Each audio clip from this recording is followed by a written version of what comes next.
মাত্র একটা product use করে আমি সুপার গ্লোই স্কিন পেয়ে গেছি। দুর্গাপুজো মাত্র আর হাতে গোনা কয়েকটা দিনের অপেক্ষা। তোমরা স্কিন কেয়ার ঠিকঠাক করছো তো? আর আমি তো মন দিয়ে স্কিন কেয়ার করছি।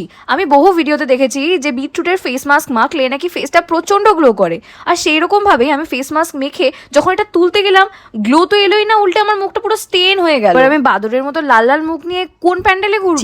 চিন্তা নেই। আমিও বেশ কিছু রিসার্চ শুরু করলাম, আর তারপরে একটা প্রোডাক্ট আমি পেলাম। ইনস্ট্যান্টলি সেলিব্রিটিদের মতো গ্লো চাইলে এনওয়াই বেস স্ট্রোব ক্রিমটা কিন্তু ইউজ না করলে চলবে না। প্রি মেকআপ বেস হিসাবে এই স্ট্রোব ক্রিমটা আমি আমার পুরো ফেসে অ্যাপ্লাই করে নেব। এতে একটা দারুণ গ্লো আমার ফেসে ইনস্ট্যান্টলি চলে আসে। এটা এতটাই অ্যাফোর্ডেবল যে তোমরা এটাকে আন্ডার 200 রুপিস অ্যাভেল করতে পারবে। দেখে মনে হবে তুমি একটা এক্সপেন্সিভ প্রোডাক্ট ইউজ করেছো, বাট আসলে এটা প্রচন্ড বাজেট ফ্রেন্ডলি। এবার আমি ইউজ করে নেবো এনওয়াই বেরি একটা সিরাম ফাউন্ডেশন। এটা প্রচন্ড লাইট ওয়েট আর ভীষণ তাড়াতাড়ি ব্লেন্ড হয়ে যায়। তোমরা যদি চাও তাহলে এই ফাউন্ডেশনটা ব্লেন্ড করার সময় একবার স্ট্রোব ক্রিমটা মিক্স করে ইউজ করতে পারো। তাহলে কি হবে যে এই গ্লোটা একদম ইন্ট্যাক্ট থাকবে। মেকআপটা আমার কমপ্লিট হয়ে গেছে, আমি লিপস্টিকও ইউজ করে নিয়েছি। এরপর অ্যাজ আ হাইলাইটার আমি আমার স্ট্রোব ক্রিমটাকে আমার ফেসের হাইয়েস্ট পয়েন্টগুলোতে আমি ইউজ করে নেব। তোমরা এই প্রোডাক্টটাকে পার্পল থেকে অ্যাভেল করতে পারো, কারণ পার্পলে এখন আই হার্ট বিউটি সেল চলছে। আজকে কিন্তু পার্পলের সেলের লাস্ট ডেট, আজকে শেষ সুযোগ প্রোডাক্টগুলো একদম কম প্রাইসে কিনে নেওয়া। স্ক্রিনে দেওয়া কিওয়ার্ডটাকে স্ক্যান করলে তোমরা ডাইরেক্ট প্রোডাক্টটা পারচেস করে নিতে পারবে। ওকে, বাই।